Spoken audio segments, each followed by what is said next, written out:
Am I gonna be judgmental in this video? Yes, spoiler alert. मी प्रचंड judgement pass करणार आहे याच्यामध्ये, कारण की खूपच इरिटेटिंग वाटतं यार. बिग बॉस मराठीचा डायसेक्शन विथ राज.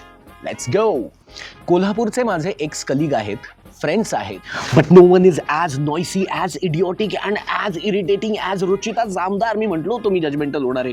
कोणाबरोबर उठ बसायची, का अशी बोलते ही बाई? हे दरवेळी आहे ना, रुचिता जामदार जे मी कोल्हापुरी आहे असं म्हणतीये ना, प्लीज कोल्हापूरला डिमीन करू नको. I stand by my Kolhapuri people, my friends. Shout out to all Kolhapuris, कारण की असे नसतात कोल्हापुरी. सो तुझ्या शहराचा जो काही उद्धार तू चालवलेला आहे तो पहिले बंद कर. ही बाई स्वतःला वाघीण म्हणून घेते. वाघीण उगाच्या उगाच भुंकत नसते. वाघिणीची दरकाळी असते. उगाच्या उगाच बुबू बुबू बुबू बुबू बुबू मनुष्य करत नसतो. सो ड्युरिंग द टास्क जो परवाच्या दिवशी चालू होता, ज्याच्यामध्ये केलेल्या कॅप्टनच्या कंटेंडरशिपसाठी कोण आहे हे फायनलाइज करणार होते, आणि त्याच्यामध्ये things got a little bit टची and aggressive है ना, ज्याच्यामध्ये राकेश बापटने जोरदार तमाशा केला की रुचिताने त्याला इनअप्रोप्रिएटली टच केलं, किंवा तिने तो वुमन कार्ड खेळला की मी तुला टच नाही करू शकत पण तू मला करू शकतेस, आणि ती त्याच्यावर चढली and so on and so forth. Even Karan तिच्या तोंडावर असं पीठ मारत होता, विच वॉज हिलेरियस. आणि त्याच्यामध्ये रुचिताने त्याला रिटॅलिएट करून असा एक धक्का दिला. पहिली गोष्ट, आजकाल आहे ना छोट्या छोट्या हात लावण्यावरून पण भयंकर तमाशे होत आहेत. चला तो पार्ट बाजूला टाकूया. बट करणनी पण जोरदार आवाज उठवला की बॉस हिने मला धक्का कसा दिला अँड दिस अँड दॅट. आणि दुसऱ्या एपिसोडमध्ये त्याने तिला आहे ना सरळ सरळ गळ्यात गळे टाकून माफ केलं.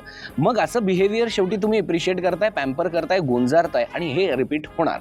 कारण की तसं पण कोणालाही अशा पद्धतीने अग्रेशनमध्ये हात लावणं हा बिग बॉसच्या रूलच्या अगेन्स्ट आहे. बट आजकाल रूल पाळतं कोणी, आणि रुचिता संबंधच येत नाही. सचिन आणि सागर आता फायनली कॅप्टन्सीचे कंटेंडर आहेत. दोघांचा स्कोर 1-1 झालेला आहे, आणि आज कळणार आहे की कोण नक्की बनणार आहे नवीन घराचा कॅप्टन, आणि कोणाच्या इशाऱ्यावर हे घर आता चालणार आहे, आणि कुठली टोळी आता वरचढ होणार आहे, आणि कोणाचा आता या घरामध्ये एस्टॅब्लिश होणार आहे जोर. आणि ह्या बंधनांमधून एक गोष्ट कळली की सगळ्यांना वेगवेगळ्या स्ट्रॅटेजीज करायचा जोरदार वेळ मिळालेला आहे. आणि या सगळ्या तमाशामध्ये आजारी पडलेला आयुष कोणाच्या लक्षातच नाही राहिला. ही आयुषसाठी भयंकर अलार्मिंग गोष्ट आहे. When no one misses you, that means you are not needed. यामध्ये हा 2 दिवसांचा एपिसोड आपल्याला समेटून बघायला मिळालेला आहे. कोणाचं काउंटडाऊन क्लिक झालेलं आहे त्याच्यातली थोडीशी भीती ही ओमकारच्या चेहऱ्यावर बघायला मिळते. सो ओमकारला आता खरोखरच या 2 दिवसामध्ये काहीतरी भयान चमत्कार करण्याची गरज आहे, नाही तर मला तरी वे टू एक्झिट त्याची दिसतीये. सो असं भरपूरचं डायसेक्शन घेऊन राज येत जाणार आहे बिग बॉस मराठीचं. So till that time subscribe to my YouTube channel, like करा, शेअर करा आणि कमेंट करा if you want. Till that time, ciao.